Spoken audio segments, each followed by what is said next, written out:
Sermons of St. Alphonsus Liguori, Sunday within the Octave of the Nativity. In what true wisdom consists. Behold, this child is set for the fall and for the resurrection of many in Israel. Luke 2:34. Such was the language of holy Simeon when he had the consolation to hold in his hands the infant Jesus. Among other things which he then foretold, he declared that this child was set for the fall and for the resurrection of many in Israel. In these words, he extols the lot of the saints who, after this life, shall rise to a life of immortality in the kingdom of bliss, and he deplores the misfortune of sinners who, for the transitory and miserable pleasures of this world, bring upon themselves eternal ruin and perdition. But notwithstanding the greatness of his own misery, the unhappy sinner, reflecting only on the enjoyment of present goods, calls the saints fools, because they seek to live in poverty, in humiliation and self-denial. But a day will come when sinners shall see their errors and shall say, "We fools esteem their life madness, and their end without honor." Wisdom 5:4. We fools, behold how they shall confess that they themselves have been truly fools. Let us examine in what true wisdom consists, and we shall see in the first point, the sinners are truly foolish, and in the second, that the saints are truly wise. First point, sinners are truly foolish. What greater folly can be conceived than to have the power of being the friends of God and to wish to be his enemies? Their living in enmity with God makes the life of sinners unhappy in this world and purchases for them an eternity of misery hereafter. St. Augustine relates that two courtiers of the emperor entered a monastery of hermits, and that one of them began to read the life of St. Anthony. He read, says the saint, and his heart was divested of the world. He read, and, in reading, his affections were detached from the earth. Turning to his companion, he exclaimed, "What do we seek? The friendship of the emperor is the most we can hope for, and through how many perils shall we arrive at still greater danger? Should we obtain his friendship, how long shall it last? Friends," said he, "fools that we are, what do we seek? Can we expect more in this life by serving the emperor than to gain his friendship? And should we, after many dangers, succeed in making him our friend, we shall expose ourselves to greater danger of eternal perdition. What difficulties must we encounter in order to become the friend of Caesar? But if I wish, I can in a moment become the friend of God. I can acquire his friendship by endeavoring to recover his grace. His divine grace is that infinite treasure which makes us worthy of his friendship. For she is an infinite treasure to men, which they that use become the friends of God. Wisdom 7:14.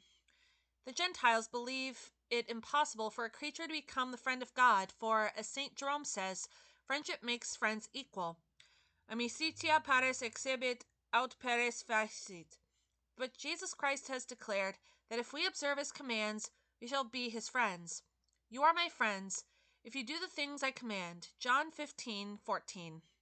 How great, then, is the folly of sinners who, though they have it in their power to enjoy the friendship of God, wish to live in enmity with him. The Lord does not hate any of his creatures. He does not hate the tiger, the viper, or the toad. For thou lovest all things that are, and hatest none of the things which thou hast made. Wisdom 11:25. But he necessarily hates sinners. Thou hatest all the workers of iniquity. Psalm 5:7. God cannot but hate sin, which is his enemy and diametrically opposed to his will. Therefore, in hating sin, he necessarily hates the sinner who is united with his sin. But to God the wicked and his wickedness are hateful alike. Wisdom 14:9. The sinner is guilty of folly in leading a life opposed to the end for which he was created. God has not created us, nor does he preserve our lives, that we may labor to acquire riches or earthly honors, or that we may indulge in amusements, but that we may love and serve him in this world, in order to love and enjoy him for eternity in the next. In the end, life everlasting. Romans 6:22. Thus the present life, as St. Gregory says, is the way by which we must reach paradise, our true country. In the present life we are, as it were, on the road by which we journey to our country. But the misfortune of the greater part of mankind is that instead of following the way of salvation, they foolishly walk in the road to perdition. Some have a passion for earthly riches, and for a vile interest they lose the immense goods of paradise. Others have a passion for honors, and for a momentary applause they lose their right to be kings in heaven. Others have a passion for sensual pleasures, and for transitory delights they lose the grace of God and are condemned to burn forever in a prison of fire. Miserable souls, if in punishment for a certain sin their hand was to be burned with a red-hot iron, or if they were to be shut up for 10 years in a dark prison, they certainly would abstain from it. And do they not know that in chastisement of their sins they shall be condemned to remain forever in hell, where their bodies, buried in fire, shall burn for all eternity? Some, says St. John Chrysostom, to save the body choose to destroy the soul, but they do not know that in losing the soul their body shall be condemned to eternal torments. If we neglect the soul, we cannot save the body. In a word, sinners lose their reason and imitate brute animals that follow the instinct of nature and seek carnal pleasures without ever reflecting on their lawfulness or unlawfulness. But to act in this manner is, according to St. Chrysostom, to act not like a man, but like a beast. Hominem ilium dicimus, says the saint, qui imaginem hominis servam retinet qua autem est imago hominis retiolem esse. To be men we must be rational, that is, we must act not according to the sensual appetite, but according to the dictates of reason. If God gave to beasts the use of reason, and if they acted according to its rules, we should say that they acted like men. And it must, on the other hand, be said that the man whose conduct is agreeable to the senses but contrary to reason acts like a beast. He who follows the dictates of reason provides for the future. Oh, that they would be wise, and would understand, and would provide for their last end. Deuteronomy 32:29. He looks to the future, that is, to the account he must render at the hour of death, after which he shall be doomed to hell or to heaven, according to his merits. Non est sapiens, says St. Bernard, qui sibi non est. Sinners think only of the present, but regard not the end for which they are created. But what will it profit them to gain all things if they lose their last end, which alone can make them happy? But one thing is necessary, Luke 10:42. To attain our end is the only thing necessary for us. If we lose it, all is lost. What is the end? What is this end? It is eternal life. Finiam vero vitam aeternam. During life, sinners care but little for the attainment of their end, which each day brings them nearer to death and to eternity. They know not their destination. Should a pilot who is asked whither he is going answer that he did not know, would not all, says St. Augustine, cry out that he was bringing the vessel to destruction? Fac hominem perdice quo tendit et dicator e quo es, et dicat nescio non ne este navem et naufragium perducit. The saint then adds, Tales est qui cumit praeter viam. Such are the wise of the world, who know how to acquire wealth and honors and to indulge in every kind of amusement, but who know not how to save their souls. How miserable the rich glutton who, though able to lay up riches and to live splendidly, was after death buried in hell. How miserable Alexander the Great, who, after gaining so many kingdoms, was condemned to eternal torments. How great the folly of Henry VIII, who rebelled against the church, but seeing at the hour of death that his soul should be lost, cried out in despair, Friends, we have lost all. O God, how many others now weep in hell and exclaim, What hath pride profited us? Or what advantage hath the boasting of riches brought us? All those things are passed away like a shadow. Wisdom 5:8. In the world we made a great figure, we enjoyed abundant riches and honors, and now all is passed away like a shadow, and nothing remains for us but to suffer and weep for eternity. St. Augustine says that the happiness which sinners enjoy in this life is their greatest misfortune.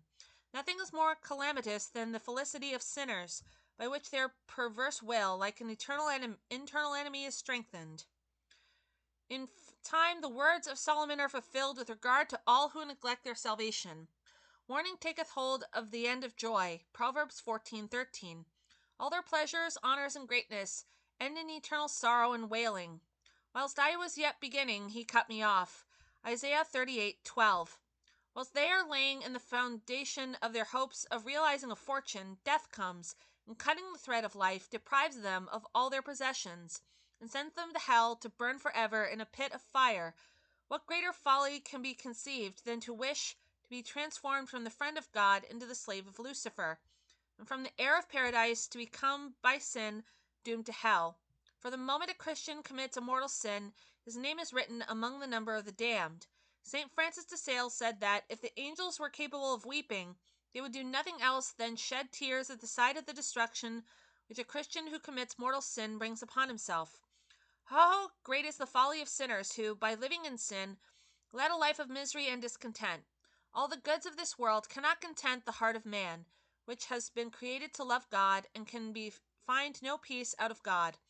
What are all the grandeurs and all the pleasures of this world but vanity of vanities? Ecclesiastes 1:2. What are they but vanity and vexation of spirit? Earthly goods are, according to Solomon, who had experience of them, vanity of vanities, that is, mere vanities, lies, and deceits. They are also a vexation of spirit. They not only do not content, but they even afflict the soul, and the more abundantly they are possessed, the greater the anguish which they produce. Sinners hope to find peace in their sins, but what peace can they enjoy? There is no peace to the wicked, saith the Lord. Isaiah 48:22. Abstain from saying more at present on the unhappy life of sinners. I shall speak of it in another place. At present it is enough for you to know that God gives peace to the souls who love him, and not to those who despise him. Instead of seeking to be the friends of God, sinners wish to be the slaves of Satan, who is a cruel and merciless tyrant to all who submit to his yoke.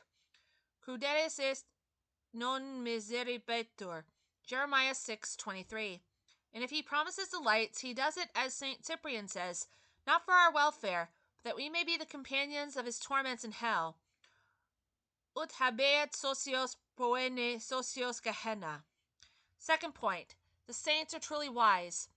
Let us be persuaded that the truly wise are those who know how to love God and to gain heaven. Happy the man to whom God has given the science of the saints. Dedit illis scientiam sanctorum. Wisdom 10:10. Oh, how sublime the science which teaches us to know how to love God and to save our souls. Happy, says St. Augustine, is the man who knows God, although he is ignorant of other things. They who know God, the love which he merits, and how to love him, stand not in need of any other knowledge.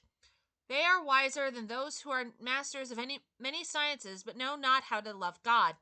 Brother Egidius, of the order of St. Francis, once said to St. Bonaventure, Happy you, Father Bonaventure, who are so learned, and who, by your learning, can become more holy than I can, who am a poor ignorant man. Listen, replied the saint. If an old woman knows how to love God better than I do, she is more learned and more holy than I am. At hearing this, Brother Egidius exclaimed, Poor old woman, poor old woman. Father Bonaventure says that if you love God more than he does, you can surpass him in sanctity. This excited the envy of St. Augustine, and made him ashamed of himself. Surgunt indocti, he exclaimed, et repiunt coelum. Alas, the ignorant rise up and bear away the kingdom of heaven. And what are we, the learned of this world, doing? Oh, how many of the rude and illiterate are saved because, though unable to read, they know how to love God. And how many of the wise of the world are damned? Oh, truly wise were St. John of God, St. Felix of the order of St. Capuchins, and St. Pascal, who were poor lay Franciscans, and unacquainted with human sciences, but learned in the science of the saints. But the wonder is, that though worldlings themselves are truly persuaded of this truth, are constantly extol the merit of those who retire from the world to live only to God, still act as if they believed it not. Tell me, brethren, to which class